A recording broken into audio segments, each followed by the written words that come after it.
This is Optimal Relationships Daily, episode 2226. How to Tell If You're Too Picky with Guys or Settling, Part 1, by Melissa Josue of melissathelovecoach.com. Hello, everybody, and welcome back to the show that's all about helping you create better, stronger relationships, Optimal Relationships Daily. I'm Greg Audino, your host and narrator, here with you each day of the week reading content for you, or answering your personal relationship questions, should you have any. And you can email those into advice@oldpodcast.com, by the way. That's advice@oldpodcast.com. And then sometimes what I'll do is break up longer posts into 2 episodes and read them consecutively. And that's what we're doing today. I'm going to start this article from Melissa Josue, aka Melissa the Love Coach, on how to tell if you are too picky or if you're settling. So with that, let's jump into part 1 now and start optimizing your life. How to Tell If You're Too Picky with Guys or Settling, Part 1, by Melissa Josue of melissathelovecoach.com. Am I being too picky with guys? How do I know if I'm settling? I hear these questions in my client sessions often. These questions are very closely related because they stem from the same issue, unmet needs. If you're passing on dating some men, it's likely because you've seen or experienced with your date that important needs won't be met if you continue to date them. If you're wondering if you're settling, it's likely because some important needs aren't being met, and you're considering continuing the relationship anyway. Like most women, you have your list. Whether you're fully conscious of it or not, and whether it's in your head or written down, it's your list of qualities that you want in a man or a partnership. Maybe it's a rough list of a few things, or a long list of everything you want in a partner. But when you've been putting yourself out there, meeting men, going on dates, and you're not meeting anyone who meets all the criteria on your list, it can be frustrating. It can make you wonder if you're being too picky.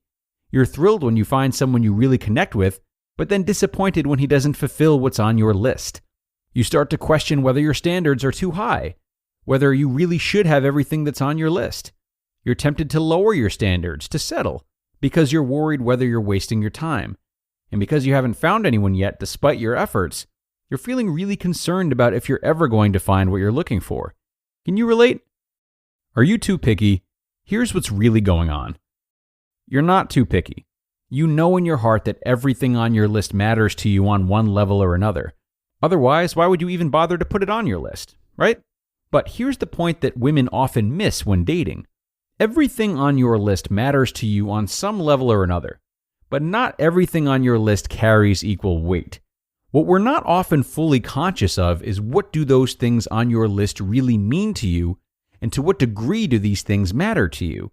And this is where we run into trouble and confusion, because if they're on your list, all those things matter. But some things are wants, nice to have but not requirements, and other things are deal breakers, must have, and others are somewhere in between. Needs. Still really important, but not deal breakers.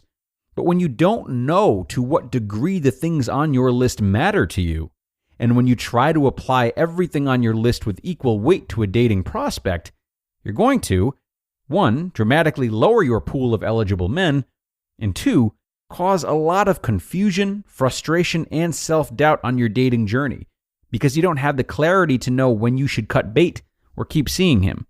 For example, if you're looking for someone who is good in bed and trustworthy, you have to be really clear on what those qualities and experiences mean to you and what they look like for you in your ideal partnership. Otherwise, how would you know it when you see it or don't see it?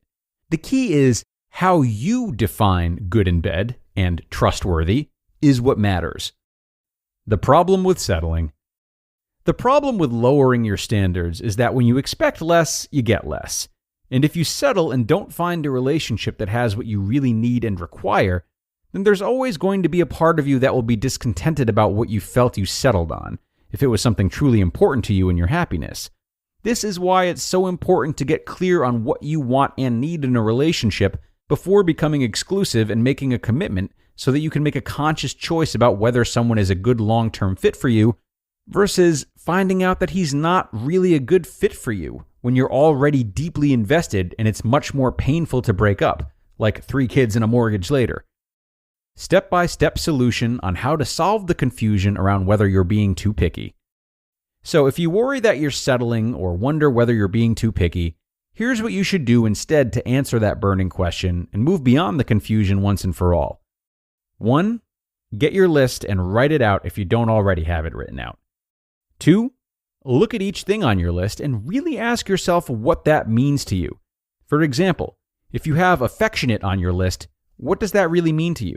What does that look like and feel like in the kind of relationship that you really want? Focus on getting clear on the kind of experience that you want in a relationship, not the traits. If you want great communication, what does that really look like and feel like in the relationship you want? That clarity is so important for identifying what you really want when you're out there dating and in the moment. Number 3, sort your list. Remember, not all things on your list carry equal weight. Some things are more important to you than others. Sort out which are deal breakers, non-negotiable, needs, important, still a must-have to some degree, but not a deal breaker, and wants, icing on the cake, but not a must-have. To be continued. You just listened to part 1 of the post titled, How to Tell If You're Too Picky with Guys or Settling, by Josue of melissathelovecoach.com. Okay, and a great start for Melissa in this post. Really enjoying it so far, and I don't know about you, but I'm starting to think about how breaking up our list of wants, needs, and deal breakers can be applied not only to relationships, but also to other parts of our lives where we want to thrive and carefully pick from all of our options as well. There's more to get through, and these thoughts we'll continue to explore tomorrow. I'm going to save the majority of my commentary for then once we've gotten through the rest. But for now, everyone, enjoy the remainder of your Monday if you're listening in real time. Thanks a lot for tuning in today and every day, and I'll be back with you tomorrow for the rest of this post, where your optimal life awaits.